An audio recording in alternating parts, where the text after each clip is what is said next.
Well. Hello, everybody. Welcome to the show. I am here.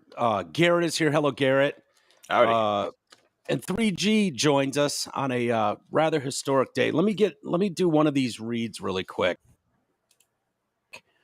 Get information. And yes, I'm a homer. I'm wearing my Tigers hat. I'm representing today. This part of the show is brought to you by Yeah.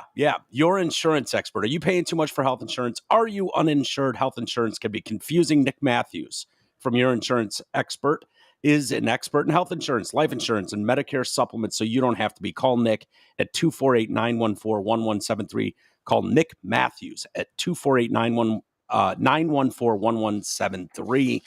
And Greg, how are you, buddy? I'm great. Tigers just wrapped up a big come from behind Greg? victory. That was exhilarating. I thought I lost you there for a second. Yeah, we're starting a little late today because we were all watching the end of the, well, not the gay guy, but the two regular guys were watching the sports franchise. The two manly men. Yeah, the two manly men. The two JD Vances. The Tim Walz was in the other room. I don't know what he was doing, cleaning or something. Right, Garrett? Yeah, you got me there. He was getting his soy together. We'll see who's manly when you guys start talking dogs. Yeah. Dogs are manly. You have a cat. Yeah, he's got fat pants, though. He's got my old cat. So it's a pretty cool cat. Pants is kind of awesome, but he's an old cat lady. Yeah, exactly. I'm an old single cat lady. I shouldn't be able to vote. Yeah, there you go. No, you're a childless cat lady. Yep, you got me. Is what you are. Yeah, so the Tiger game just ended. I thought they had blown it. I thought AJ Hinch playing just going balls to the wall, aggressive. That was no doubt a balls move, putting the young kid in there in a 1-0 game, Job. And I'll be honest with you, Greg. I haven't, like, I was talking about it yesterday. Baseball is one of those sports where if one of my teams is in it, I'm all in. And playoff baseball is the shit. Playoff baseball is great when one of your team, like football, I can watch any NFL team no matter what, and it's just my sport. But baseball, so this run the Tigers have been on. I went to a game earlier in the season, but that was about it. I just haven't paid that much attention. I've been busy moving. And so it's really cool to get to see this young team and how they're playing. What did you think of the game? Well, number one, you're not the only one. Nobody's watched this team. Yeah. Because until 6 weeks ago, they weren't worth watching. I don't know about you, but even if it's my team, I don't support bad teams. And when Chris Ilitch sold off one of his best pitchers at the deadline, I was out for the year. I was like, are you kidding? Yeah. I mean, you have to, but only when you're cheap, because you can sign the guy. Chris Ilitch is a billionaire with a B. It's not, he has the money. So to sell a guy off for prospects again, what are we doing? Yeah. But the team basically was having none of it, and they went on a run. It's been a lot of fun to watch. I'm still shocked they're in, let alone take the Astros down in 2 games against 2 of the best relievers in baseball. Yeah. I mean, Hader, we've seen Hader just dominate people for years. That's what he does. To have Ibanez come in that situation and just clear the bases with a fucking double. And it pissed me off, too, because the camera angle, it was like, is it foul? Is it fair? Right. And I was watching the ref. Yeah, I'm watching the ref as he points fair ball. And you're like, no fucking way. And he took forever. He took forever to put his arm down. I was like, dude. And then not only that, but it was so frustrating because ABC lost their audio. And so for a couple innings there, their audio was touch and go. It was like they went to the radio broadcast, I think, at one point, and then they got back to the TV, but it still sounded like a radio broadcast. And it was just a couple seconds behind. So the smack of the ball hitting the mitt wasn't hurt. So he would be in the windup and you'd hear either a crack of the bat or a smack of the mitt. It was like, fuck, did he pop it up? It was it was so frustrating, but brutal. How cool, man. There's something now you've traveled quite a bit, as a lot of people in radio have. They've been in different markets, different cities. I know you've spent time in Pittsburgh. I don't feel like I'm off base in just the kind of level of support these teams get when they do anything even remotely decent in Detroit. Well, I was in Pittsburgh in 2013 when they made the playoffs for the first time in 20 years. I was there the night Johnny Cueto dropped the ball. He was standing on the mound getting ready to pitch to Russell Martin. He dropped the ball. Crowd is out of its mind. This because Pittsburgh was starved for baseball because they've sucked since Barry Bonds was there. Yeah. And so he drops the ball. Crowd goes nuts. Next pitch, Russell Martin put in the seats. And I thought the place was coming down. I was there with my youngest, and they were doing that whole thing, Cueto, and the guy dropped the ball. I really think the crowd forced that. But yeah, I mean, I was telling my wife the other day, I said it's fascinating because my oldest son watches a little Tigers, but was frustrated that they couldn't hit the ball. My youngest doesn't give a damn. But yesterday, I kept getting thrown off my YouTube TV stream because I only have 3, and my wife and my 2 kids were watching the Tigers in the middle of the day when they're supposed to be in class. They're watching it on their phones. Yeah. Well, I couldn't even get a stream. I had to listen to the radio. That's, and these are kids who don't normally pay attention to the Tigers. Yeah, so they're excited. Yeah, it's fascinating, man. I mean, you know how it is with baseball, though. The community tends to get more behind it because it's not a one-off. You got to win a couple games. You can build some momentum. Yeah. Do you think this team has something special? Do you think they have something that where they can go into Cleveland and make that a series, or take on a Yankees team and go somewhere? Or do you think this is, just being honest, like, yeah, it's fun. It's been fun. It's been a cool ride, but don't expect much. I don't. I think they definitely can. Yeah. You're gonna in a 5-game series. You'll get Scooble twice if you need him. Because they don't play 5. Isn't this a weird season where you don't have a 100-game winner? Didn't they say that? Like, this is not some like runaway favorite. The Dodgers are the most dominant, or the Yankees, like we've seen in years past, where these teams are just so good. Yeah, I think there's something to be said for that, but I don't believe in teams of destiny and things like that. I think the Tigers are just playing good baseball finally, with a bunch of young kids who don't know any better, right? They don't know that they're supposed to be. Everyone's under 28 years old on that roster, and I think they're just a bunch of goofballs out there having fun, like when they were in high school, chasing girls, drinking beers, and winning ball games. So I don't think they know they're not supposed to be there, and I think that's probably the most exciting thing about it, because let's face it, Detroit only caught on to this team 2 weeks ago. Everyone woke up and said, "Whoa, they're only a half a game out." What are you talking about? Last time I checked, they were 8 out. 8 out in August. Yeah. That's just unheard of. I think this is the second best close down the stretch of any team in Major League Baseball. Yeah. I want to say the New York Giants in the 50s were like way out of it and just stormed back to get in. This is a historic run. It's been fascinating. And then to go beat Houston, man, come on, that's pretty cool. That's big. I mean, they've been in the championship series like 6-7 years in a row or something like that. It was 7 in a row. 7 in a row. Yeah. There is something to be said for it. And I've watched it personally not work right, but what that means when it's like, you don't want to face this team. And I remember when I was younger, my Niners had a really shitty start to a season, and then won out like 5 games to end the season. It came down to a game against the Falcons, and they ended up winning that game, but they still didn't make the playoffs. And it was like the whole league took a breath. It was like you did not want to face that team. The Lions a couple years ago, when they beat Green Bay in Lambeau, like, I don't think anyone wanted to take on that Lions squad. Not really. Whether they could have gone anywhere serious. Yeah, you're right. It's always teams you'd like to avoid if you can. And I feel like the Tigers and Lions always run, and the Red Wings always run into those teams when they're in the playoffs, And you go back to say that again, Greg. Hold on. Say that again. Your connection shit out. I said I think that there's always teams you don't want to face, but it always seemed like it was the Detroit teams that would end up facing those teams and get eliminated. Yeah. Cleveland a couple times, and I know the Lions have had their share of teams that were buzzsaws. Like, even those stupid Cowboy teams a couple years ago where they got screwed, that should have been a win. But yeah, I mean, I think that this is a team no one really wants to play. Although, if you're pragmatic, they don't have a lot of pitching. You know what I mean? They don't have a ton of pitching, and that's why today they did it by committee.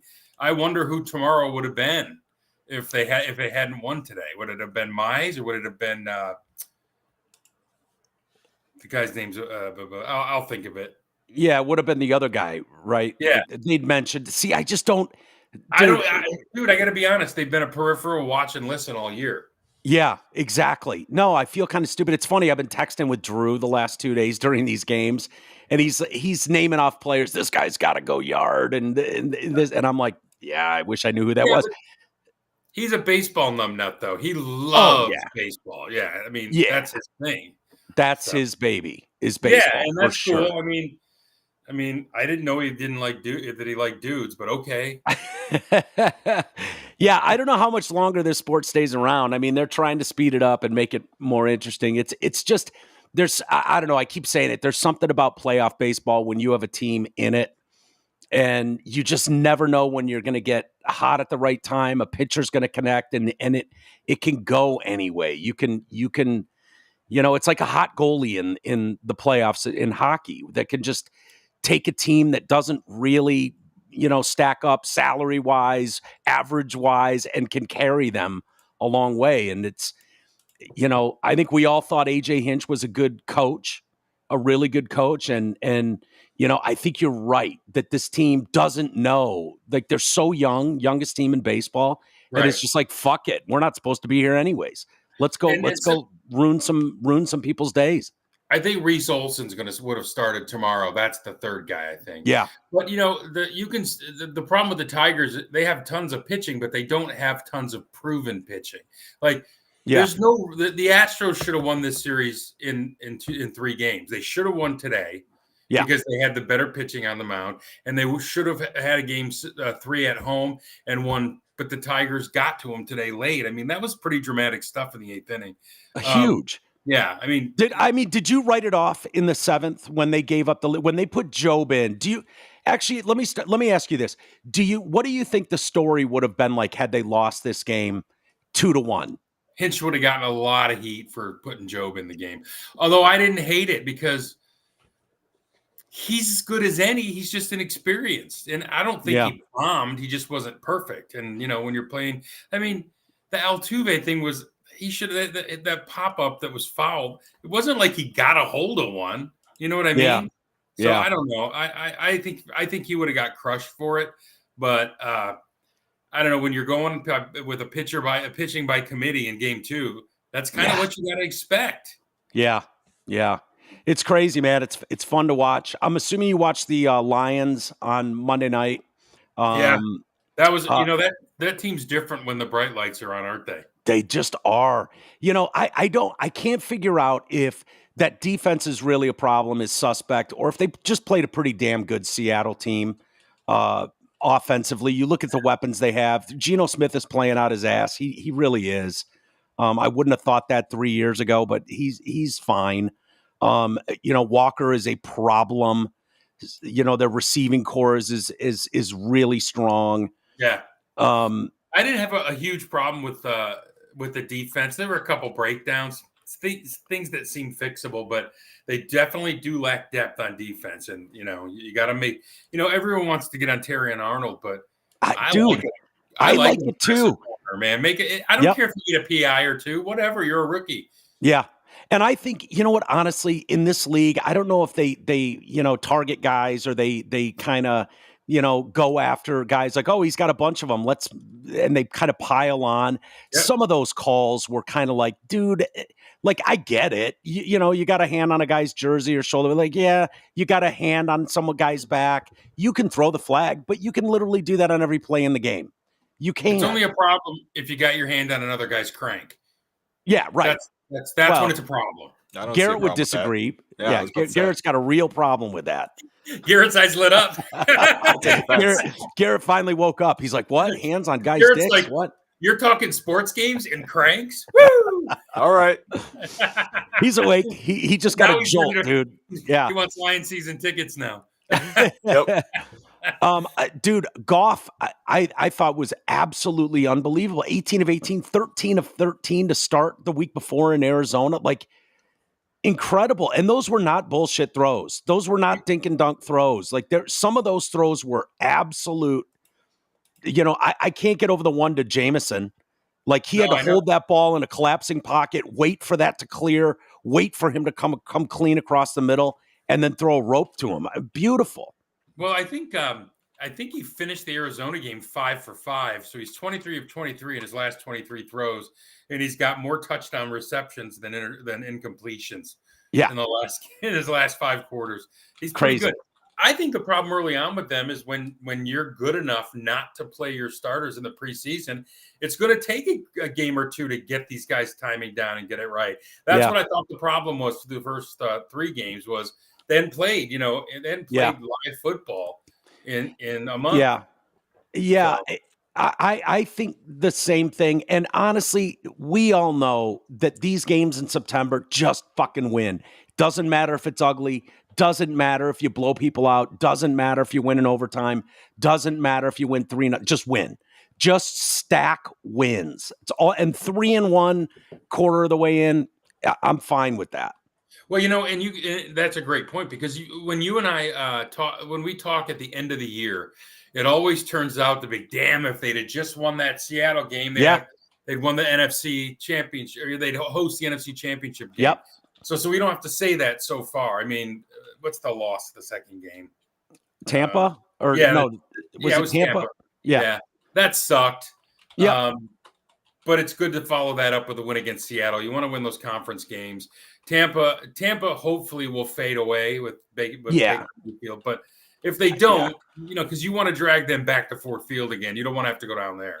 Although I think the Lions are good enough to beat them. That was just a bad game. Yeah, I think Minnesota's going to be legit. I don't worry about Seattle that much. I think this is a good Lions team. I think they're going to get better. I think their defense will get better. Anzalone's playing out his ass. Yeah. And that offense is going to get better too. And I think it will. I mean, they're not even using their full complement right now.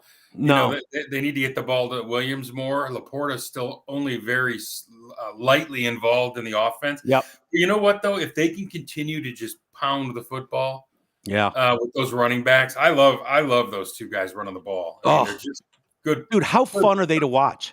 They are so fun to watch. Usually, like a running game can be boring, even if you're getting chunk plays, but watching those 2, Gibbs and Montgomery, is so fun. Oh, I agree. It's a good change of pace. You got the home run hitter. Either one of them could hit a home run, but man, Montgomery runs hard too. Oh, and it was interesting to watch Jahmyr Gibbs pick up the slack when they needed it on Monday night. That was cool. Tough, it's man. been a great week here for sports in Michigan. I agree. Yeah, I mean, it's watching the Lions Monday night. Yeah. And knowing you get onto that second round for the Tigers, really cool. It's kind of weird. So the wild card, is that new that they do that where all 3 games are on the road? Like, what the fuck is that about? I asked the same thing. I'm like, you mean to tell me $1 billion sport can't put 25 guys on a plane last night, have them in Detroit today to play here? Yeah. Total bullshit. Yeah, it seems unfair to the fans, honestly, in those cities. And, it's cool that Detroit's going to show up and they're going to go to the stadium anyways. But yeah, it just seems weird that you wouldn't go 2-1 or 1-1 or something. Yep. Like, you're right. It's $1 billion industry. These guys all have private planes.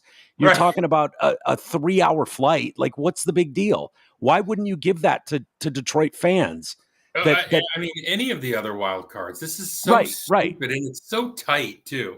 Or skip a day, like our chatter said.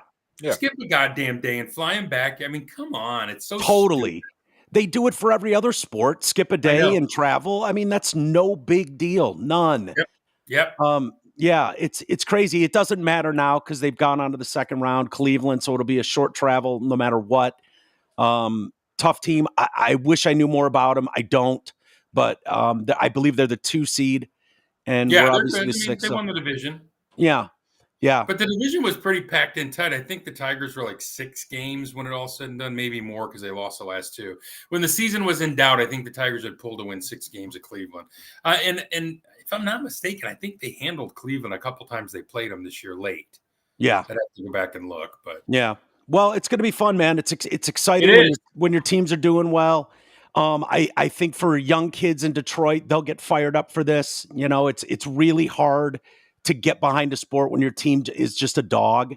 Yeah. When your team is just a logo and they're not in the papers, no one's talking about them in the press, and it's really hard to get those kids involved. It's cool to hear that your kids are excited and you want to hear stories of kids bailing in school early and I was ducking telling them out, those stories. I said, we used to leave early because, they were like, the game's at 2:30, and I'm like, dude, all of them used to be during the day when we were kids. Yeah. And it wasn't because of lights. It was because it got cold at night. No one wanted to go to baseball games when it was 20 degrees outside.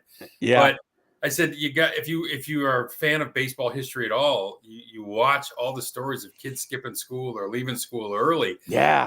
To watch I skipped school, half a day of school to watch the Tiger World Series parade in '84.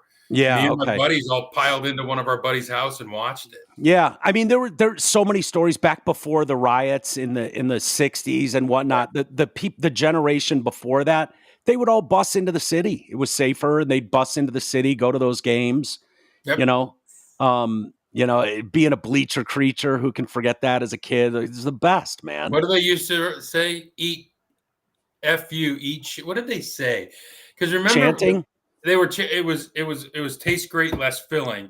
Yeah. And the bleacher creatures would get ripped and start yelling, Yeah. F you, eat shit, or something like that. And they closed the bleachers down for a while. Yeah. Then that's when they went to those little 8-ounce beers. Yeah. Because people don't understand in the old stadiums, a lot of young guys don't.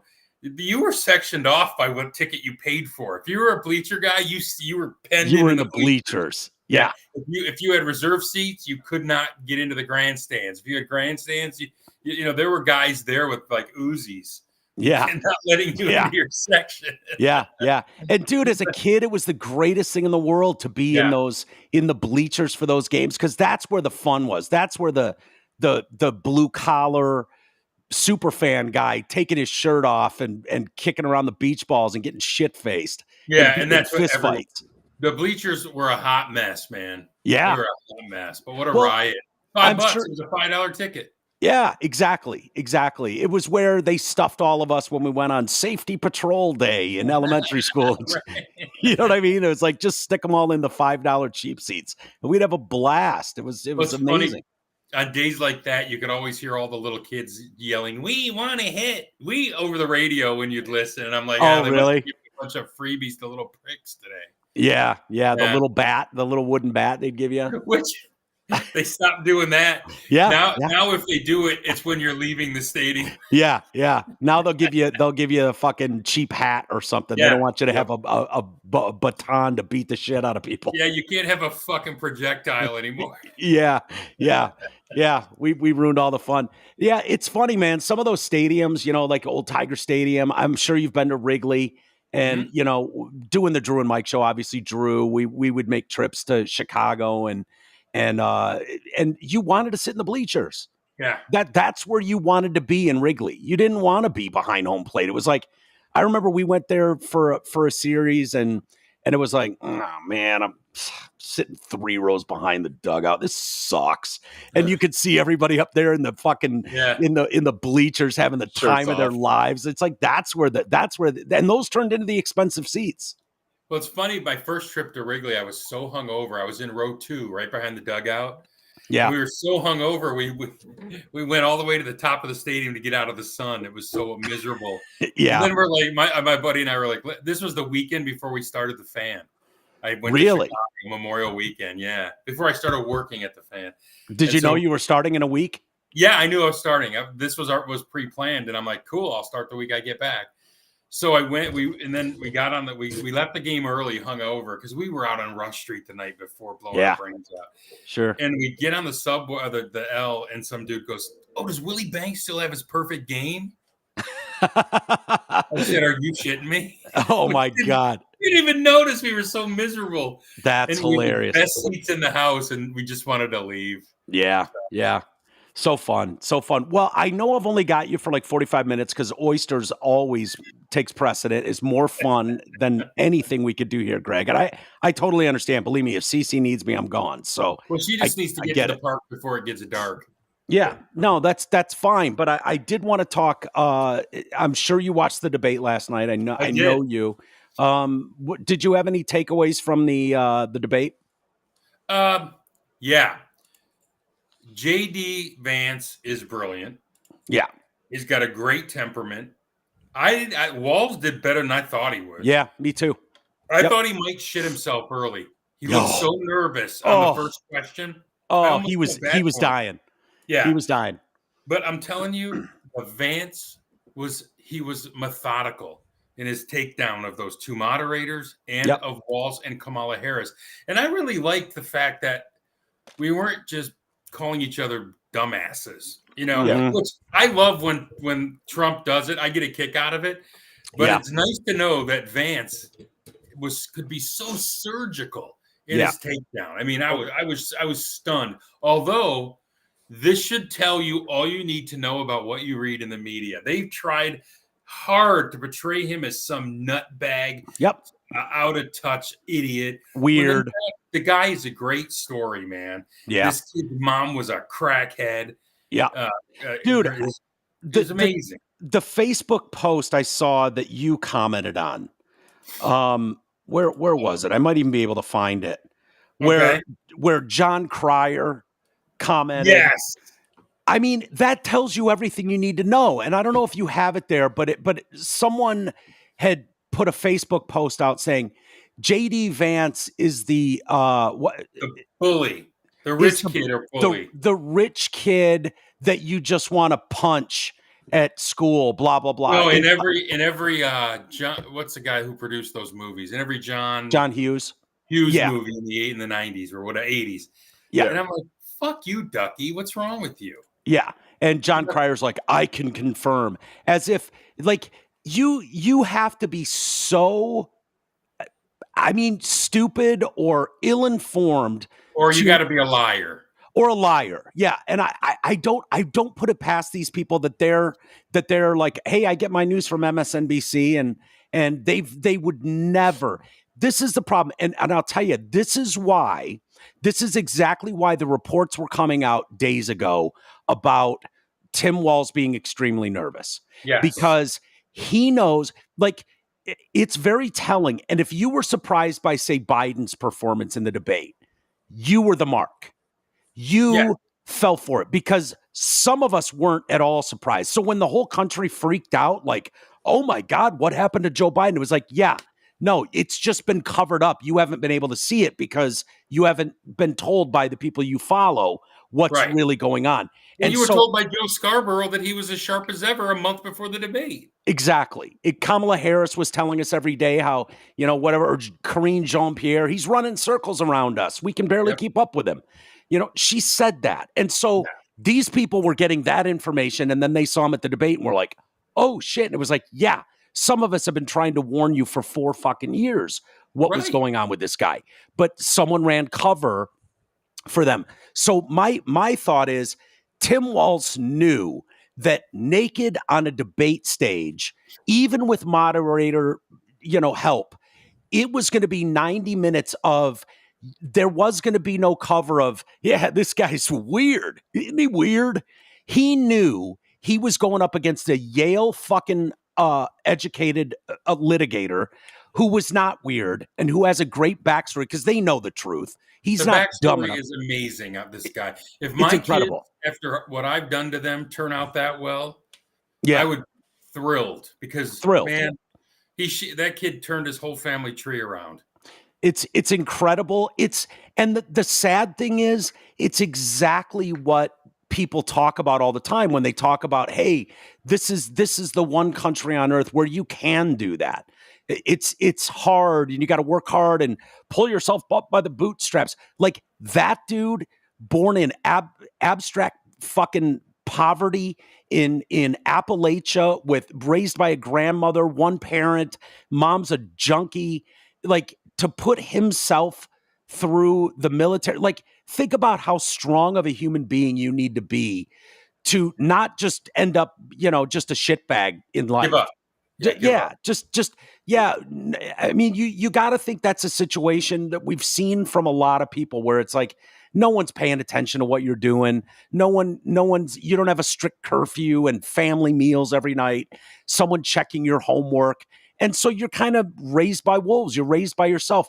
And for that guy to end up in the Marines and then put himself through Yale Law School, and then start a business, write a bestseller, have a Hollywood blockbuster afterward, to try to spin that as this fucking guy. What a weirdo. He's weird. Yeah. I think that's why Walz was so nervous, knowing that, oh shit, the facade's coming down tonight. Okay, and here's the thing, Mike. This is what happens in 2024 and with social media. The all-out assault on accomplished people by people who are unaccomplished. Right. Yeah. That's what makes me sick. Yeah. And when I see, housewives, and when I see soy boy barristers trash a guy who literally probably when he becomes president. Yeah. And he will. Yeah, I think so. Dude, when he becomes president, his story will be right up there with the greats. It'll be with Teddy Roosevelt and George Washington and Lincoln and all those guys, because what he has done is nothing short of remarkable. And you can dislike his policies, but you cannot dislike what he's done in his life. Exactly. I couldn't agree more. And last night, even though I knew what he was and how that would go, I'd been telling my brother for a week, like, just wait. Ignore when they go, they're weird, aren't they? Weird. Couch fucker. If all you think of when you think of JD Vance is couch fucker, weird, heads up. You're the mark, first off, and you fell for it. Yeah. And what that dude put on display last night was nothing short of presidential. Nothing short. What did you think? He should be on the top of the ticket. Dude, it's exactly what I said. Yeah. It's exactly what I said. If he were on the top of the ticket after a couple of debates, this might be a blowout. Because people would look at him and go, I disagree with him, but he seems honest. He's whip smart, and he's got a good temperament, which I think will be a good counterbalance to Trump if they end up winning this election. Yeah, but the fact that Tim Walz, that dumb, he's got a good story too. I can't argue with that, but he's a dumbass. For him to get up and make fun of, as a teacher, make fun of a guy who got himself from abject poverty to Yale. Yeah. Just mind-blowing to me. Mind-blowing. He makes fun of the guy for being that. None of my students ever went to Yale. Oh, really? That's something to be proud of. That's not the win you think it is, sir. No. Yeah. I mean, it's remarkable. And you know what I took away from that? Because I thought Tim Walz did pretty good. He's dealing with something that is like, how do you defend Joe Biden and Kamala Harris's policy? Like, that's a really tough spot he was in. And I thought he did as well as a human being can do, outside of the one spot, the knucklehead moment. We can get to that in a second. But he really did come off as more level-headed, whatever training they put him through, it worked. But it's phony because he is a far left wing. Yeah, I was going to say, right. His work in Minnesota proves the complete opposite of what he did. And they never asked him about the BLM riots, Garrett. No, they didn't. And the thing is, I came away with the same thought as you, is like, I think he's probably a decent guy who thinks he's doing right. When I see Barack Obama or John Kerry or Hillary Clinton make comments about hate speech, disinformation, it's a problem, and blah, blah, blah, those people know exactly what they're saying. They know exactly what they're doing, and Barack Obama especially, he knows exactly what the First Amendment says. He knows what it means, and he knows what a problem it is if you have an agenda that wants to subvert that. That's a fact. Tim Walz, he strikes me as kind of dipshitty dumb. And so I don't know that he necessarily, like, simple people go, yeah, hate speech is bad. Who wouldn't want to stop hate speech? Yeah, like, it's bad too. Yeah. Masters of the obvious. Right. But yeah, we all agree, like, being mean, hate speech is bad. But you know what? There's something further to that argument that's way more dangerous. Right. And I don't know if he comprehends that. I don't know. No. He seems like a simple guy. He is a simpleton. And I mean, you see him when he gets off the plane and he's gesticulating and kicking his legs and waving his arm. What normal human being acts that way? It's weird. Let's be honest. It's fucking weird. Really fucking weird. Yeah. And but then you see Vance up there, good looking guy, clean cut. His wife is hot. You know, it's like, I mean, this guy's got it all. He's got life dicked. And by the way, he's probably going to be a president at some point in the next 8 years. Yeah. And it's so funny too, because everything that marginalized communities talk about, you know, that team that wants to be like, oh, unless you're super marginalized, we shouldn't even listen to you. Right. The like, pro-victims. Yeah. Those people you would think would be able, if they were honest about anything about this or believed in what they were saying, you would look at JD Vance and you would go, holy shit, talk about poor as hell, married an immigrant, you know, English not first language for her. Like, all of those things that you want credit for in that, for if you're a pro victim. Yeah. He checks all those boxes. Yep. But he's white. Right. But then it's the same thing with Ben Carson. You know, Ben Carson comes from Shittsville in Detroit, you know, abject poverty himself, and works his way up to fucking, you know, top brain surgeon. And yet he's somehow an Uncle Tom. Like, you can't win. I know. You but can't that's win. What they do. That's what the left does, is they'll spin a narrative about you. Even if you could say, Elon Musk could cure cancer tomorrow. And because he's in Trump's corner, he's going to be an asshole. They love both of these guys, Trump and Elon, until they knew they were right wings. You know what I mean? They love these guys. The left is absolutely deranged over Trump. He has exposed them, man. Yeah. Yeah. Well, you know what? I saw it here, and I fear this is going on a lot, because a vice presidential debate, I would argue even the presidential debates don't really mean much. Like, to people that hate Trump, they would again vote for the bowl of soup. Just put a bowl of soup up there. It's not Trump, good enough for me. But like last night, like, I avoided stupid ass one issue voters on abortion. Yeah. And pretending that's, you know, and let's be honest, the algorithm is like, oh, you like stories on abortion here. And it's just feeding. And so they get the impression that that's what the whole country cares about. And it's just not. It's not even a top 5. You know who cares about it? Childless cat ladies. Childless cat ladies. They're the only ones who care. Well, you know, this last week I went to Dallas, okay, and did Dave Landau's show, Normal World, and I met Glenn Beck and Glenn's Roseanne. The dude. He's a great guy. Yeah, and I was really happy about that I got to say hi to Glenn, and he was super cool, and Roseanne was typical Roseanne. Yeah, she was there. Did you see her? Yeah. Oh yeah.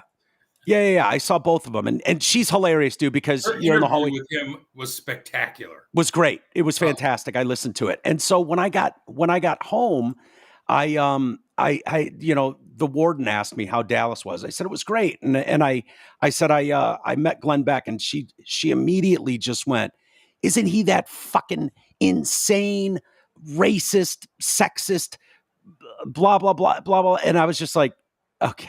And I just walked out of the room. I'm not even going to, like. What has Glenn Beck ever said or done that makes anyone believe he's a racist? He's one of the most kind, caring, empathetic human beings you will ever meet. And he would give you the shirt off his back to anybody. He's that kind of a human. Yeah, exactly. And it was like, but there's a narrative like, oh, you're popular and you're on the right. You're a popular. It's like Rush Limbaugh. Yeah. It's like, the guy, you know, I mean, the amount of hatred and vitriol that was posted from, of course, as soon as he died, it was sad to me. And you knew it was coming, and it was sad. It was gross. It was just, but some of the most vile shit I've ever seen. And it's like, the good thing is Glenn Beck knows who he is. He's a strong enough personality. And, all I wanted to say to Glenn was, dude, your voice is more important today than it's ever been. And thank you for what you're doing. And as broadcasters, like you and I have been our whole careers, we can understand and appreciate just what the Glenn Becks of the world mean. He was never more important than when Rush passed. Because sadly, I think Hannity's a hit and miss. I mean, the guy repeats himself over and over and over. Oh, yeah. But I'll tell you, Clay and Buck have picked up the mantle very nicely, particularly Buck Sexton, who is biting in his commentary. I can't listen to Clay because Clay wants to say to all of you out there 15 times a minute. He's not a broadcaster. See, I like Clay. I do too. Yeah. But I haven't listened to Buck enough. I need to listen to more. He was so good today. They do the show together. I was driving home today. I'm like, oh, wow, what a way to twist that phrase. He was fucking great today. Yeah. Go listen to the podcast from today, hour one. It was pretty good by Buck. Yeah. But Clay's fine. But Clay is not a broadcaster, and it drives me nuts that he talks to you like you're the masses. Hey, everybody out there. I mean, yeah. 101. It's just annoying. Yeah. Well, everybody has a voice in a podcast now, so everyone's a broadcaster. And so a lot of us hear those crutches. Nails on a chalkboard, man. Yeah. You roll your eyes. Yeah. I remember my first on-air gig in radio, and it was at an alternative rock station. I didn't turn for Drew and Mike at Riff, and I was in Lansing. And the very first break I did, I said, something about, we got to go pay some bills. We'll be back. Hey! And my fucking PD literally kicked the door in and was like, who do you fucking think you are? Arthur Penhollow? We got to go pay some bills, you fucking dork. And I was just like, oh. Yeah, but I didn't know. Back when the untrained PDs ruled the world, right? Yes. That's how you treat a young kid. You tell him he's a fucking idiot. Yeah. Oh, brilliant. Dude, he literally kicked the fucking studio door in first break, and I'm sweating. I didn't even know. I barely know how to turn on a microphone. And it was like back then, where your whole goal was to get on and off the air as fast as you could without fucking up. Oh my God, that's it. Hey, we're gonna pay some bills on the flip. We're gonna go to the rock block. We'll be back on the good side of this one. Time to pay some. I can hear young Mike Walters going, "Hey man, coming up some between your toes rock and roll." It's 84 time. It's 84 rock and roll over degrees outside. Thanks for letting me come inside your radio. Oh, it's just so bad. But you don't know. There's not like a manual of what you say or how you have a voice or how you become comfortable enough to speak your mind and be yourself. Like when you're 23 years old, you go, I don't know. We'll be back after we pay some bills. Dude, how do you think we felt at the Fan? We were a bunch of 25-year-old idiots, and we're like doing hour-long interviews with linebackers at Michigan no one knew about. My first time on the air, I interviewed Eric Anderson for an hour. He won the Butkus Award that year, but it was like, thinking back to it, whenever we see him, Art or I, we're like, he's like, you guys kept me on the air for an hour that day. Yeah. Isn't that funny? We're dumbasses back then, man. Yeah, you didn't know, and no, it's all new. It is what it is. Yeah. Going back to the debate, should we play the knucklehead moment? Which I don't know. Honestly, not to beat up on the guy, but how do you not be better prepared for a moment like this? And also, I'm interested in asking you, like, what do you think this is? Is it just like someone that's really excited in the moment when they're like, yeah, these machines of war that I used when I was in war, like those comments, like, but you weren't in war. So like, holy shit, dude, that's not like it was a Tuesday when we did this and it turns out they fact checked and it was a Thursday and you're a liar. It's not like that. It's like, no, you would know if you were in war. And there's a pattern here. And there's So do you think that, like, Hillary Clinton said it when it was like, we were under gunfire when we landed in Afghanistan or whatever. And it's like, no, you weren't. You know, They're but I just don't. counting on their friends in the legacy media not fact checking them. Yeah. And it works. Yes, it does until it doesn't. And Right. then you get that moment where, because let's be honest, these debates are all about one thing.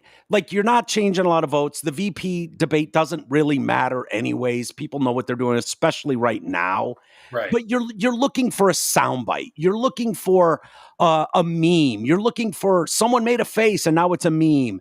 Like, that's what you get, and it can help shape a narrative down the road, right? You're looking for a soundbite. So his smug faces, looking at, like, his demeanor was wrong and off, even though he did okay in the debate. Those things didn't help. And then not to have a prepared answer. Should we just watch the video of the knucklehead thing, and then we can talk about it? You were in Hong Kong during the deadly Tiananmen Square protests in the spring of 1989. But Minnesota Public Radio and other media outlets are reporting that you actually didn't travel to Asia until August of that year. Can you explain that discrepancy? Yeah, well, and to the folks out there who didn't get at the top of this, look, I grew up in small rural Nebraska. So 400. Good to know. Town Relevant. that you rode your bike with your buddies till the street lights come on, and I'm proud of that service. I joined the National Guard at 17. Pause for a second. Worked on family. Did you catch that? What's that? He says, we rode our bikes until the street lights came on. I'm proud of that service. Well, there were no street lights in the town of 400 in Chaldron, Nebraska, or wherever the hell he's from. And even if there was, proud of that service is something you say in reference to your military career. Right. And I'm proud of that service. It's like he knew he had catchphrases or things to say. Like, I grew up in a town where we rode bikes till the lights came on, and I'm very proud of that service. What? Right. What? Go ahead. Keep going. Farms. And then I used the GI Bill to become a teacher, passionate about it, a young teacher. My first year out, I got the opportunity in the summer of '89 to travel to China. 35 years ago, be able to do that. I came back home and then started a program to take young people there. We would take basketball teams, we would take baseball teams, we would take dancers, and we would go back and forth to China. The issue for that was to try and learn. Now, look, my community knows who I am. They saw where I was at. Look, I will be the first to tell you, I have poured my heart into my community. I've tried to do the best I can. And they burned everything down. Perfect. And I'm a they didn't knucklehead know you were at times, lying. But it's and I'm a knucklehead at times. Those same people. They didn't know you were lying. Look at Vance. Years. What the fuck? And in Congress, I was one of the most bipartisan people. So what? No, you're not. That we got No, you're not. First off, benefits. So what? And then the people of Minnesota were able to elect me to governor twice. So look, my commitment has been from the beginning to make sure that I'm there for the people. Yeah, and we elected to make Whitmer sure that twice. I get this right. I will say more than anything. Many times I will talk a lot. I will get caught up in the rhetoric. But being there, the impact it made, the difference it made in my life, I learned a lot about China. I hear the critiques of this. I would make the case that Donald Trump should have come on one of those trips with us. Okay, good. Right. Make it about Trump. Okay, that's good enough, Garrett. So all he had to do was say, I misspoke. Yeah. Or to say you were at Tiananmen Square, right? Like, that's a very specific event, and you want credit for that. Like, I wouldn't forget if I was in Tiananmen Square that day. No, you wouldn't. It's like I was in one of the Twin Towers on 9/11, and it turns out you weren't. It's like, wait a minute, you would know if you were at Tiananmen Square. We got to look at that video of the guy standing in front of the tank and see if it's Walz. Yeah, right. Yeah, how many people are going to do memes of that now? Put Tim Walz under the fucking tank track. Give me like 5 minutes. I was there. I didn't lie. I was there. Yeah, or just have him standing right next to the guy at the tank. And then they ask a follow-up, and he drops the ball again. Go ahead. You got that one, Garrett? Yep. Give me 1 second. That one. Yeah, this is fascinating. Fascinating. These guys, he lies with impunity. Governor, just to follow up on that, the question was, can you explain the discrepancy? All I said on this was I got there that summer and misspoke on this. So I will just, that's what I've said. No.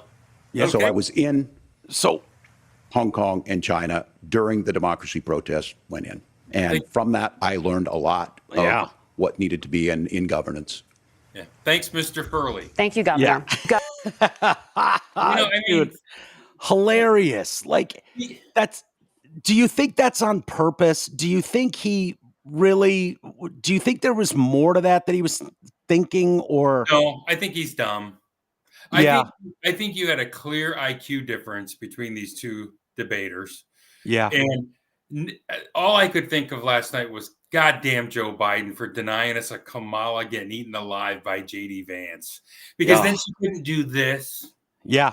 Look at him. She couldn't have goaded him into talking about the size of his fucking crowds. Yeah. You're right. It does suck, because we all knew, people like us that knew, no matter what way you're trying to paint JD Vance right now, you put him up against any of these people and he's going to fucking light it on fire. He just is. And he would have ended her career if he'd have debated her, just like Tulsi Gabbard nearly did. Gabbard ended her primary run in 2020, or it was 19. Yeah. And not even close. Absolute humiliation, where to the point where the media just goes, we can't cover this. How can we prop her back up? Right. Yeah. We can't do it. It's incredible. Do you have to get out of here, dude? We've done 50 minutes. In here. You know what she does when she's ready to go? She just starts poking my leg with her nose. Yeah. Like, come on. Let's go. Yeah. How's Cece? She's amazing. She's awesome. She's packed on a few pounds, I fear. Wait, did she have to stay there with the warden while you were gone? Yeah. You think she got kicked every time Trump came on TV? No. The warden, God bless her, she loves animals. She's just, she's like a lot of chicks these days that I see on Facebook. And I don't know what that is, where it's like, it doesn't matter what reality is, what the truth is. It's like, nope, all men hate women and they want. Is she married? Yeah, to my brother. Why? Well, I mean, you're married to a libtard too. But she's a traditional Democrat. She's not like what you're describing. Like my wife, she's more of a traditional Democrat. Like, she's not one of these 30-something weirdos. Yeah. What did your wife think of the debate last night? Is she able to watch that?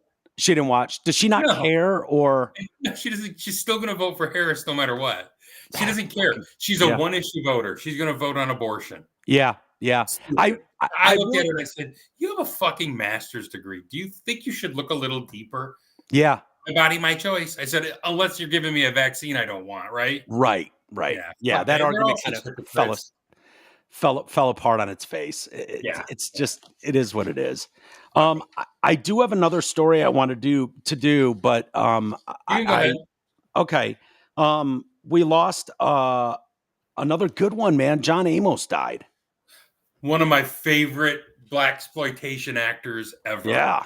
But people forget he was Kunta Kinte when he was older in Roots. Yeah, I forgot that he was, because that's LeVar Burton, right? LeVar Burton, O.J. Simpson was in that. Freddie Boom Boom. Yeah, Freddie Boom Boom Washington was in it. Freddie Boom Boom Washington.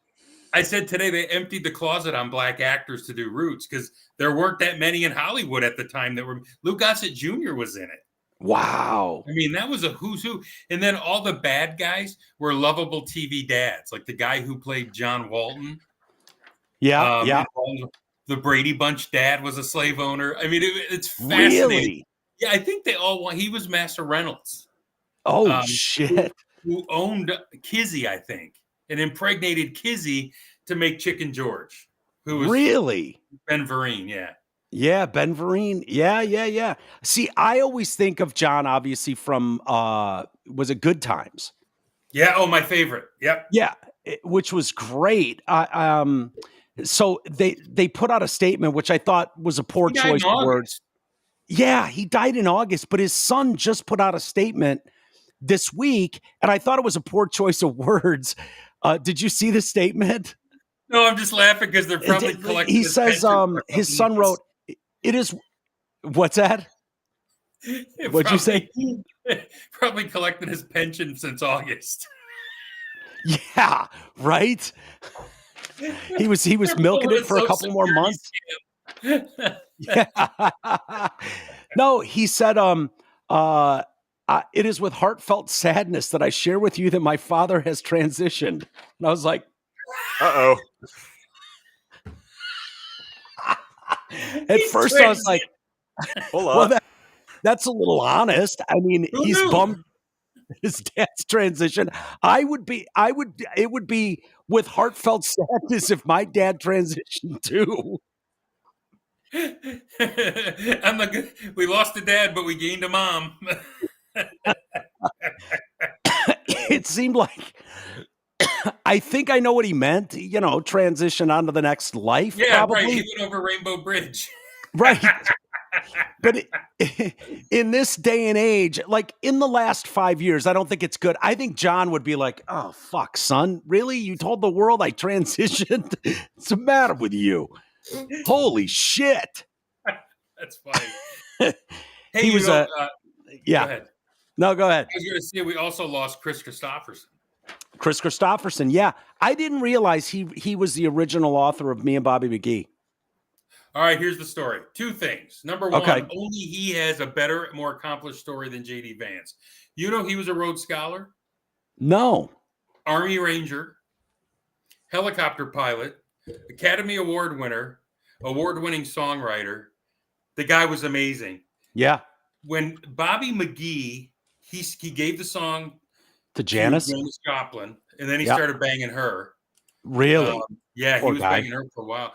But the song was about okay, so he does all that stuff, and then he goes, I want to be a songwriter. So he goes to Nashville, takes a job at CBS Records as a janitor for $87 a week. Wow. And the receptionist's name was Bobby McKee. Really? So on the side, he would chopper supplies from Baton Rouge, busted flat in Baton Rouge. That's right. Yeah. They would fly supplies to the oil guys out on the derricks out in the middle of the ocean, the Gulf. And so all of that, he sat down and wrote Me and Bobby McKee, which turned out to be Bobby McGee, sold it to Joplin. He didn't hear it till after she died. Really? Yeah. Was that on her album Pearl? Was Pearl the album that Me and Bobby McGee was on? Yeah. Yeah. You know what's wild, dude? I don't know. I don't know why I love it so much, but my parents were in San Francisco in the 60s, Yeah. Haight-Ashbury. And that Haight-Ashbury area. My dad tells me they used to go see Janice in the bars, and Big Brother and the Holding Company in the bars with fucking 10 people back in those days. When I was Crazy. out there in San Francisco the first time, we went to a bar where she played. It was cool as hell. It was very cool. You can almost tell that thing was a real hot spot in the 60s, Say it again. That we lost a connection there for a second. No, I went into a bar in San Francisco where she had played all those years before. And there's definitely, you can feel that old 60s hippiness in those places. Oh my God, everywhere. I still love going down there. I've been going down to that area for my whole life. And it's like stepping into a different century. It is. It's blocks at a time and tie-dye everywhere. I mean, it really is a unique, and it's authentic for that area. Like the people working there look like they're from that period too. Like everything about it. The coolest place, really I took my kid to Amoeba Records. Have you been there? No. It's at the very end of is it Haight? The one with all the stores and stuff, and it's an old record store. It's so cool. Yeah. The clothing stores, the music stores. It's very cool. They're doing everything they can. The home. Yeah. I mean, it's a shit box right now. I'm confident that at some point they'll get some real leadership in there that'll. You think they'll get fed up with it? Yeah, I think at some point they will. Especially knowing how easy it is for them to do.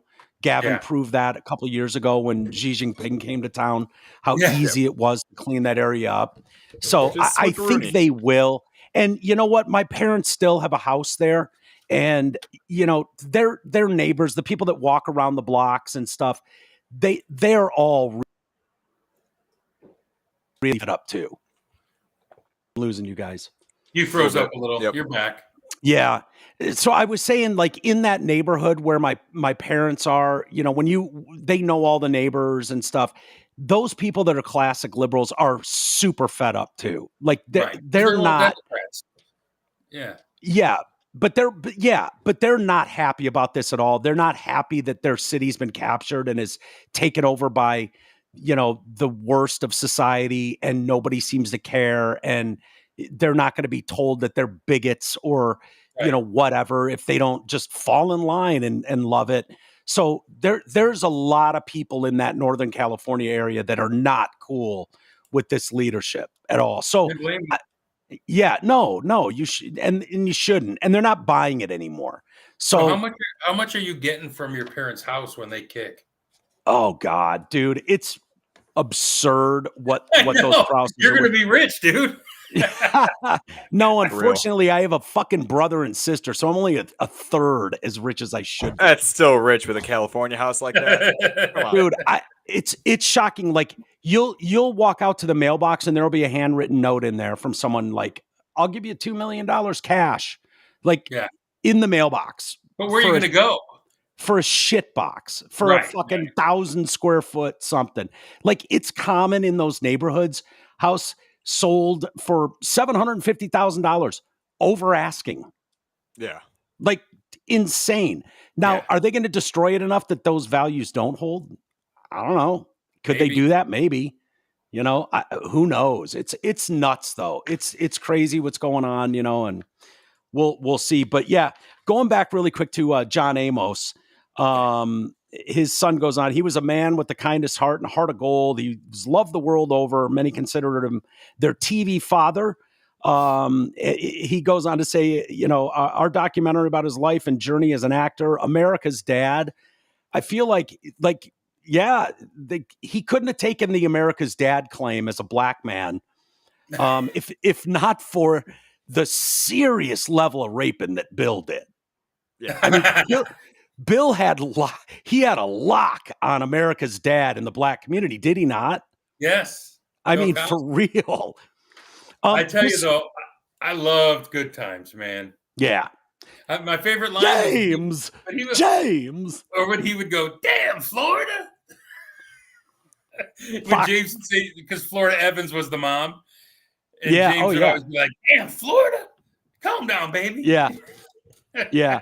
I love the death episode too. The damn.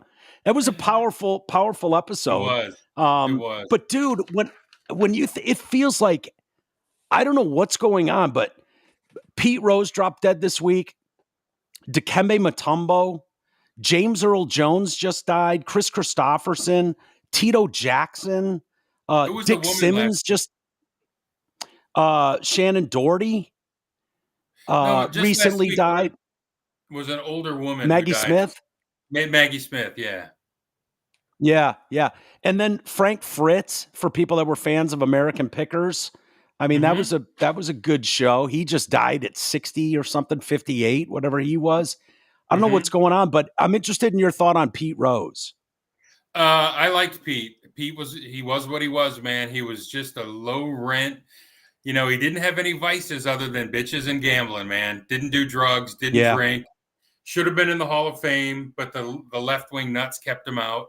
And even when they legalized gambling, they still didn't put him in the Hall. And he should be in the Hall for what he did as a player. I firmly believe that. And so to keep him out, I think it's just insane. And if I were his family now, if they tried to put him in, hold on, say that again, Greg. We keep losing the connection. We'll wrap it up after this, unfortunately. No, I just was saying he is what he is. He was a fairly dumb guy, had no vices, didn't drink, didn't smoke. All he did was chase women and gamble. And he should be in the Hall because it's for what he did as a player, and he was the best hitter there ever was. Well, and the other thing is, if I were his son, Pete Rose Jr., and they tried to put him in posthumously, I'd tell him to fuck off. Yeah. Now, who cares now? Who the fuck cares? He's dead. Assholes. And everybody who knows baseball knows who the Hit King is. Like, everybody knows. Like, dude, I've never understood this. Like, to me, O.J. Simpson absolutely murdered his ex-wife and a waiter. That doesn't change the fact that he won the fucking Heisman Trophy. I'm sorry. No more than it changes the fact that he had a 12th birthday at some point. He Yeah, just right. did. He won the Heisman Trophy because of his performance at USC. End of story. This idea of taking someone's trophy away, like what are you toddlers? It's Like punitive. it's just so stupid. It's Pete Rose, because people are caught up in their feels. yeah. You know what I mean? It's nobody's pragmatic. It's remarkable to see. It really is. It's Yeah. crazy. Pete Rose should have been as first ballot of Hall of Famers you'll ever get, and I'm sure they'll do that now. And someone brought it up. It wasn't me, but they're right. You know, hey, he had a lifetime ban, not a death time ban. Right. So his lifetime ban ended 3 days ago or whatever. Yeah. Right. You I know, would tell him Technically, fuck off. yeah. I would Yeah. do it. If I was Yeah. Pete Rose Jr., I'd say, nah, fuck you. yeah. He was begging you to get in the Hall of Fame and you wouldn't let him in. So you're not Yeah. going to make money off him now. Yeah. 'Cause, Yeah. you know, I remember taking great offense at this story a few years ago at this old couple that passed away, and they passed away within hours of each other, and they ended up throwing him in a casket together and burying him. And I was like, motherfucker, till death do us part. What is this bitch doing in here? It's my What turn. is she doing in here? for eternity. She got 90 What are you fucking years. doing I to want me, the rest. My contract ended at my death. Get this Right. fucking old wrinkly bitch that hasn't put out in 30 years out of here. We are moving on in this world. Well said. What a way to end my segment. Yeah, go on. Get out of here. Say hi to Oyster for me if you want to do. We'll do something next week because I got a member show tomorrow, All and right. Garrett and I will handle the heavy lifting on that. I'm around all week if you need me. Okay, buddy. Thank you. I All right, guys. appreciate Take it. care, Garrett. All right, see you, dude. Hey, Great why don't stuff. you read about Garrett's little sex escapade on the text here? Oh yeah, there was a Facebook post. I checked into that guy's profile. It hasn't been used since 2020, like 2017, 2020 range. What is Yeah, it? he What are you talking about? We got a funny little troll. I'll see you later. You enjoy. Okay, see you, dude. What happened, Garrett? He just came in here and he's like, "Oh, what about the Garrett over there with his $50 for some kind of like honey bun glazed cream thing?" Like, it's a weird sexual message on Facebook. God, this That fucking happens. connection, dude. This connection. I get it. Jesus. No, it is annoying. I Well, the missed all weirdest thing- that, dude. I'm sorry. Oh well, I'm it was, sorry. I don't some know if guy that's came on- in. What did he say? He just came in with some weird like sexual comment about like a honey glazed roll or something. I looked at his profile. He hasn't used it since 2017 or something. So I think we just got a troll or something coming in here on an Yeah. old account. Trying Well, to say you've some trolled funny enough shit. people. You've Oh, I trolled get enough it. people, so it makes sense that they'd be It coming after happens. you. Yep. Hey, this part of the show is brought to you by our dear friends at the Deer Lake Athletic Club. They offer a full gym, fitness classes, 3 pools, swim lessons, tennis, pickleball, and more. The Backcourt Restaurant inside Deer Lake Athletic Club has weekly specials like Taco Tuesday, kids meals for $5 on Thursdays, live entertainment on Fridays and Saturdays, and now they're open on Sundays for tackle ball. 10 a.m. for breakfast and football all day. Book your holiday party before December 1st in their banquet center for a special offer. Call 248-625-8686 for more info, 248-625-8686, or stop in at 6167 White Lake Road in Clarkston, or visit their website at deerlakeathletic.com. I should also mention our friends at My Pillow, as they've got a tremendous deal going on right now. If you've been on the fence, this is the time to try it. Large retail store, cancel the huge order, leaving MyPillow with a ton of extra MyPillows. You know what? That's their loss. For the first time ever, you will get a standard classic MyPillow for wholesale prices, $14.88. It gets even better for a limited time. They're going to offer their entire classic collection at wholesale prices. Get queen size pillows for just $18.88. Upgrade to king size for only $1 more. Get their body pillows for $29.88. And multi-use MyPillows for just $9.88. Go to MyPillow.com. Make sure you use promo code TDC to take advantage of the wholesale pricing. First time they've ever done it. Plus, free shipping for anything over $75. MyPillow.com. Make sure you use promo code TDC. I wanted to do one more story. It's about our friend. I'm just loving this guy. Absolutely love this guy. It's Doug Beatoff, Jackoff, Emhoff. Close. There you go. He's the first gentle lady. Yeah.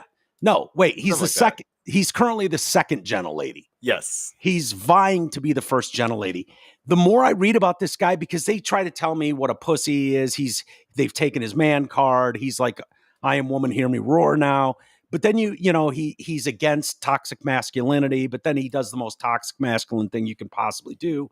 Fuck the babysitter while you're married and then knock her up. It's crazy. And so another story.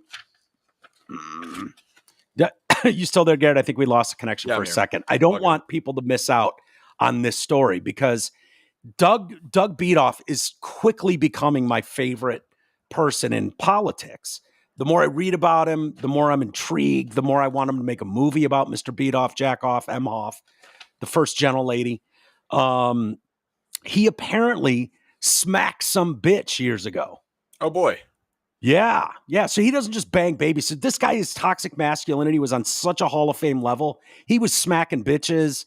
It goes well beyond, fucking babysitters. Now, I understand if you watch the news, you're not going to hear this story. But I'll read you the details and you tell me if it's believable. Let's see here. This was at a high-profile event over a decade ago. So he's changed now. He's grown a lot, and he's a different man. 3 friends of the woman, a New York lawyer, said the alleged attack in 2012, they've talked on the condition of anonymity. They talked to the Daily Mail about this. And the condition that neither they nor the woman, identified only as Jane, be named out of fear of retaliation. That is a smart move by Jane, the lawyer, and by these friends. The retaliation would be through the roof. If you can keep that hidden, I would. If you're going to talk ill about any of these political elites, the stories that come out on you will be, all of a sudden she had it coming to her. Defenses will be there. Well, look what she was wearing. Defenses, those will all be on the table. The altercation happened in May of 2012 at the Cannes Film Festival in France as Doug Beatoff, Emhoff, and Jane waited in line for a taxi to take them back to their hotel room. So the two met on an online dating website and had been dating for 3 months when the incident occurred. So I always thought Mr. Beatoff, Jackoff, Emhoff was married, but this must have been when he got divorced. Do you remember the details of why he got divorced, Garrett? I think it had something to do with his marriage getting stronger from fucking a babysitter, knocking her up.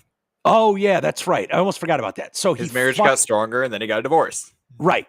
As most marriages do, once they get stronger, they end in divorce frequently. So this must have been the time right after that period. Thank you for reminding me what had happened because I was a little squirrely on the details. Yeah. So this must have been after he got caught banging the babysitter and knocking her up. And then he's back, freshly single on the dating scene and goes to the Cannes Film Festival with this uppity New York lawyer chick.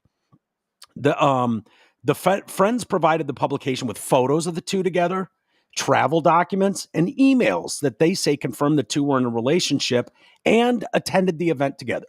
You know what that stuff is right there?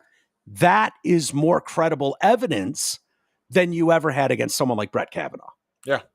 That's way more credible evidence than you ever had from more evidence than the Russian piss tapes from Trump. Yeah, way more evidence than you ever had from the lady that named her cat Vagina and said Trump sexually assaulted her, which they claim makes him a rapist. That's where that account comes from. Way more credible accounts than that. Documentation, photos, blah, blah, blah, blah, blah. So you can believe it or not believe it, but that's just the reality. So you probably won't see this story anywhere. But, just giving you people here the deets on this. The incident comes after the former Biden-Harris official Jen Psaki declared in a recent interview with Doug Beatoff that he had reshaped the perception of masculinity. I know what he reshaped it with a backhand. Well, I don't think he reshaped anything. I think the perception of masculinity is the same. He just feminized. Yeah. Right? Isn't that basically what he did? He just feminized and I'm just the man standing behind this brave woman who's running for power. Okay. Yep. And now I want to shame all men that behave and look at girls and say, nice tits. I want to shame all them now. Meanwhile, he got to have all the fun. He got to bang all the babysitters and punch chicks. Now we all have to mind our P's and Q's. Her fucking his wife, I guess, I was going to say her wife, it doesn't matter. His wife is famous for saying, "Oh yeah, I used to smoke a little weed back in the day," and then locking up 1,500 people on drug charges for weed.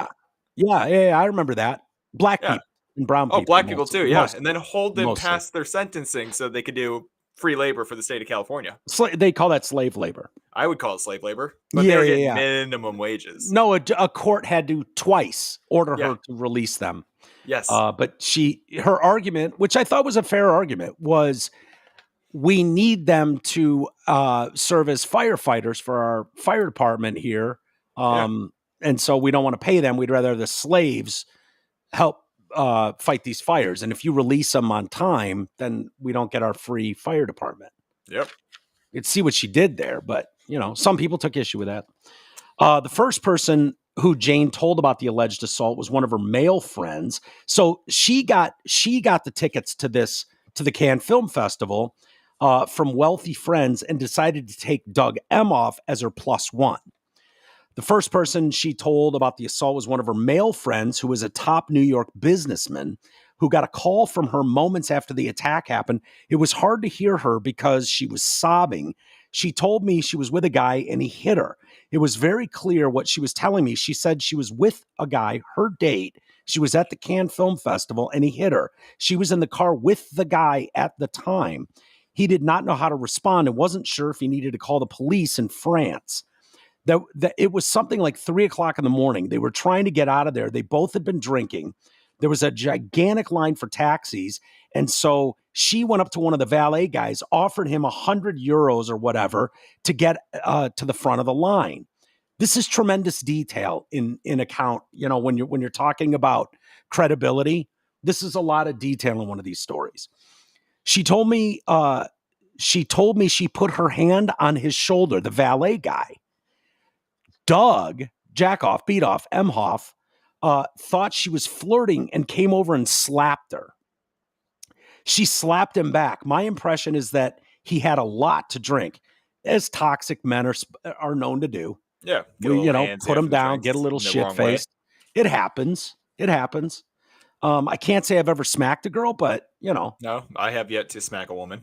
Yeah, I don't know what's wrong with me. I'm just not much of a guy's guy. Apparently, I guess I'm not manly enough. I groped a babysitter once. I didn't bang her, but I was only 10. But I got to play with her titties inside the bra. Some would say I was assaulted there, but I've never smacked a girl. I've never. And some of them deserved it. I'll be honest with you. Some of them probably deserved a little bit of a "YU, I oughta." There's truth to that, but I never did. I'm just not, the man's man that Doug Emhoff is. So she slapped him back. My impression was that he had a lot to drink. She was sobbing on the phone, but she wasn't slurring her words. She told me that she broke up with him that night. Well, this is probably good news that he smacked this bitch up, because honestly, what if they stayed together? Then we don't get another baby. Well, maybe, but we never get to him being becoming the first gentle lady or second gentle lady. Yeah. Because it's obviously the slap heard around the world here, or at least the slap heard in France, that leads her to tell him off. And then he goes and ends up meeting Kamala Harris. I mean, that's one way to look at it. So this is almost a good news story. I think so. They had dinner. She said Doug was very charming. It was lovely. Then I believe it was between 2 and 3 in the morning. It was still raging, but she was wearing 4-inch heels, floor-length gown, so it was time to leave. She said there'd been no fight before he hit her. You would have thought it was the fairy tale trip. She put her hand on the valet's shoulder. This is the second person recounting this story. On the valet's shoulder, she was talking to. Doug comes up. She said he turned her around by her right shoulder. She was completely caught off guard. He hauled up and slapped her so hard she spun around. She said she was in utter shock. Jane slapped him right back. Good for you, girl. Yeah. And she tried to get out of there by herself, but that Beatoff had forced his way into the taxi. See, he was too masculine then. Yep. He was Sounds he like had it to me. yeah, he was still filled with toxic masculinity at this point. Well, after you hit a woman, that's usually when you're at your most toxic masculine. Yeah, and keep in mind, he is fresh off fucking the babysitter and knocking her up at this point. Like Yeah, his so he's toxic masculinity levels are through the roof at this point. He's been building for a while. Yeah. So it's all pent up in this this smack of this chick. Do you know if he uses his pimp hand or his ring hand? I don't know. They don't say. I wish they would give us more detail like that, but I'm not sure. I feel like ring hand, she would have went down. Yeah. She doesn't seem like ring a hand seasoned probably would. I don't know if he cheeked her or if he templed her. I'm assuming it was cheek. I don't know if it was open hand or if it was backhand. She did a spin, so I'm going to go cheek. Yeah, that's I feel a like good you go point. temple, you'll hit your head sideways. Cheek, you'll spin a little bit. Yeah, that's true. Unfortunately, I've never hit a woman, so I've never. I don't. Yeah, I'm just going off what it would be like if I got hit. Yeah, that's what I would think. Well, I hit a woman the other day. I slapped a woman the other day. I take that back. In that that sketch in Normal World. There you go. You're being toxic masculine. Yeah. And I nicked her nose, by the way, when I came across, and she wanted me to hit her. And I was like, Angela, I'm not comfortable fucking hitting you. She's like, just smack me. Yeah. She was like, just smack me. I was like, sounds fucking, I feel like I'm being set up.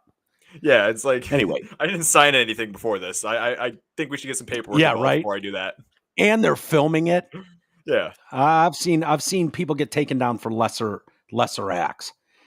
So she couldn't believe he is the person that he is. And it turned out into this trailer trash moment. It woke her up about the self-delusion she was having, explaining away the teacher story. She realized he was bad news. This was the first time she saw his ugly side. So explaining away the teacher story, the teacher was the babysitter. Yeah. So it wasn't just the babysitter, it was also the kid's teacher. So he had told her on the date, like, hey, the only reason someone as awesome as me is available right now is because I fucked the teacher babysitter. So that's what she's referring to by that sentence. Well, if anything, he's at least an honest man with his new date. Yeah, he is. He's not a liar. He's just filled with toxic masculine rage. Yeah, he's just kind of a dick. Yeah, kind of an asshole. Yep. She said she called her male businessman friend because she wanted Doug to see her on the phone telling somebody. She felt that would afford her some protection. A third friend, a female executive, said that Jane told her about the story in 2018. I don't know if it was an aggressive slap or a punch, but it was something I know she would never forget and something that would end a relationship immediately. She had never been hit in her life. Jane is gorgeous, strong woman, and you would never expect somebody to hit her. Finishing up, I asked her if he ever apologized. She said no, but he commented about the hit she gave him. It was a tennis metaphor. He was a tennis fan. All he said to her was, don't worry about it. You got one across the court and down the line. That's a big detail. Yeah. To recount. It really is. When you're talking about three people telling the same story about someone, the friends said that Beatoff allegedly told Jane that he had impregnated his child's babysitter and that the nanny claimed, because we've always wondered what happened to that kid. Yep. Do we have it? Because we don't know, we just assumed they vacuumed that thing right out of this chick and life goes on. Yeah, they just deleted it for sure.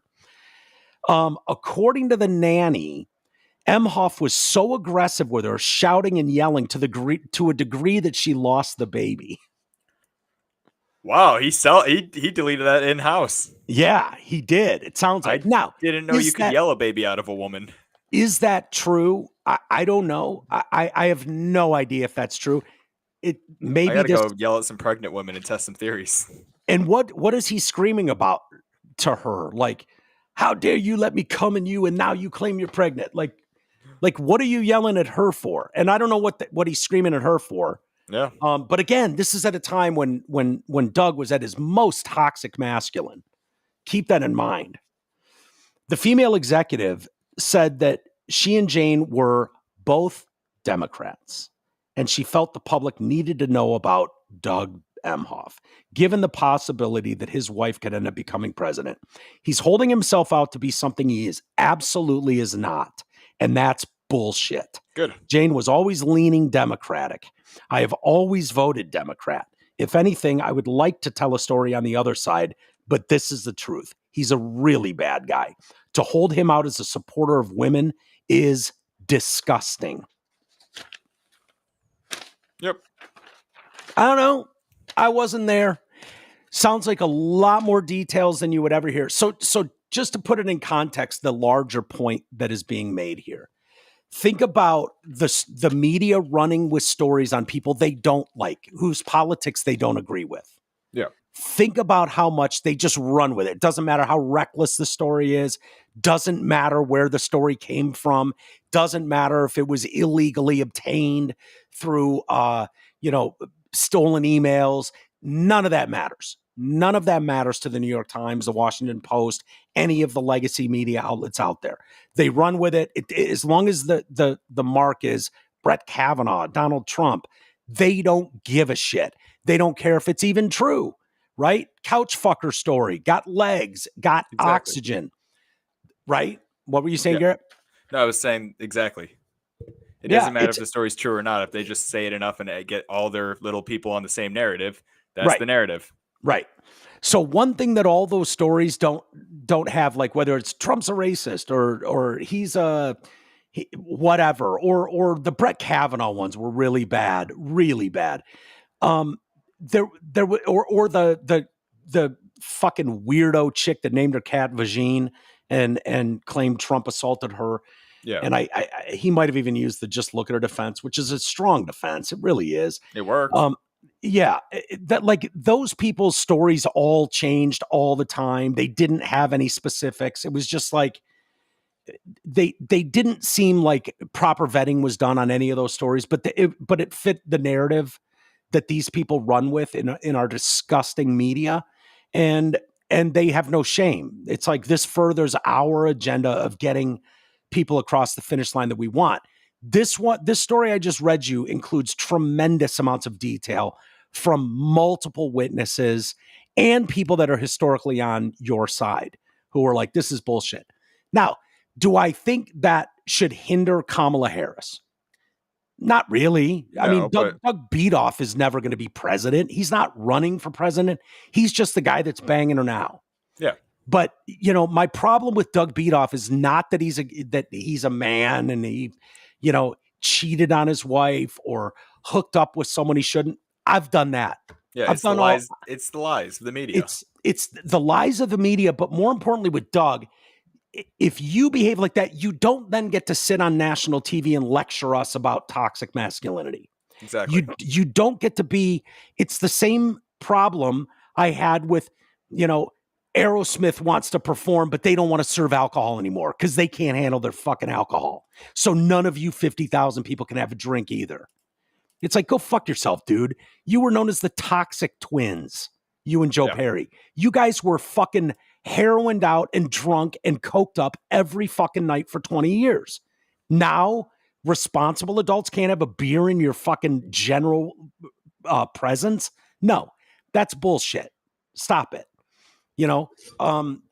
That's not how it works. You don't get to lecture us on how to behave or how poisonous toxic masculinity is, when by all accounts, and the more we read about Doug Emhoff, who it just gets blanket cover from the media, if they covered it all because they have to, it's just like excused away and like, wow, you're really changing how people view masculinity these days, aren't you?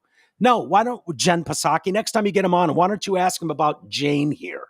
Yeah. This Democrat fucking businesswoman in New York who's claiming with other accounts, what sounds like credible details, that you fucking smacked her shit-faced one night at the Cannes Film Festival.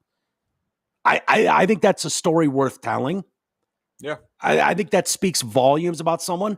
I don't think it necessarily matters. Doug is no threat to power, but it's the fake creation of a narrative of who these people are that are going to lead and we need to listen to when their backstory's horseshit. That's the problem I have. Anyway. All right, buddy. Why don't we shut it down there? And we'll do a member show tomorrow. And if you want to become a member, patreon.com/TDC podcast. We'd love to welcome you in. We've been doing one show a week over on Patreon.